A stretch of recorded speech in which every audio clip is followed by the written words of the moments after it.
عليكم. اليوم غنصايب فطيره.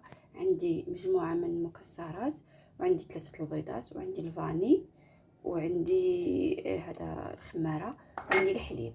هادو هما العناصر ساهله ودغيا تتوجد. انا على بركه الله غنبدا نصايبها. هو الخليط ديالنا طحنتو، ودابا نورمالمون اللي عندك في الدار، عندك كركاع، لوز، انا ديك المكسرات اللي كانوا عندي درتهم، شويه الزريعه بيضاء، داكشي اللي عندك ديريه صافي. وكتزيدي عليه باقي العناصر، عندنا كاس الحليب كنزيدو، وكنزيدو البيض اللي عندنا، تنزيدو هذا الفاني، نكهه الفاني باش كتحيد ديك الزفوريه ديال البيض. بطبيعه الحال معلقه صغيره تاع الخماره، قبصه ملح، قشور حامضه. انا كيحمقني قشوريات ديال الليمونه، انا كيحمقوني قشور الليمون في الكيك، كيكسروا داك اللوغو ديال هذا المكسرات، داكشي مجهد يعني تيجي زوينه الصراحه. كنفضل انا نديرها مع الكيك.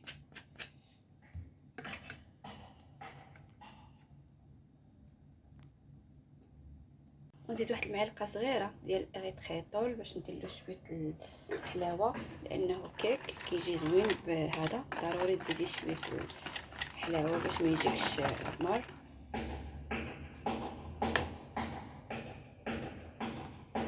صافي تنخلطوا الخليط ديالنا الاول.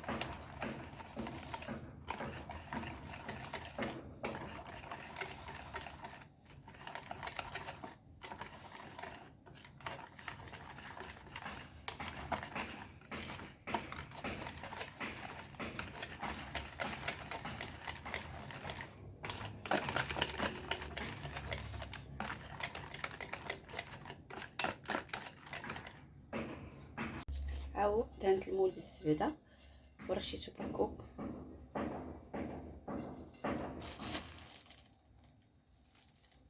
الجناب ديالو داكشي فين رشيتو. دابا غادي نكب الخليط ديالي في المول. ها هو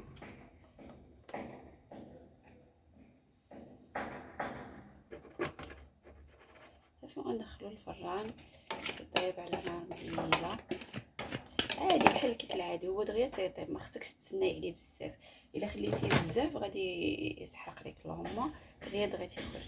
بالنسبه للكريمه اللي غنديرها في الكيك، عندي هذا الشوكولا نوار، وعندي هذا فروماج ديال الريجيم، ريكوتا ديال الريجيم زوين، وعندي هاد الشوكولا كاكاو يعني بدون سكر صافي. وغندوبهم في حمام مريم، وباش نديرهم على نزوق بهم الكيك ان شاء الله. هما درتهم يذوبوا، واحد المعلقه الزبده، زدت عليهم معلقه الزبده باش كتعاون داك الشوكولاط باش يذوب صافي. ونخليهم يذوبوا دابا في حمام مريم باش من بعد نزيدهم على الكيك ديالنا. هاي خرجت ليا بحال الكريمه مع داك الجبن وداك الشيء، خرجت ليا بحال الكريمه.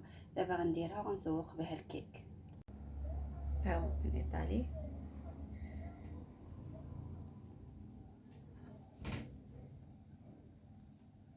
بعد ما دهناها بداك الخليط، دابا غنزوقوها بكاكاو مر، ما تيعجبني بزاف وصحي، وهي تاكلوها ضمير مرتاح بلا تأنيب.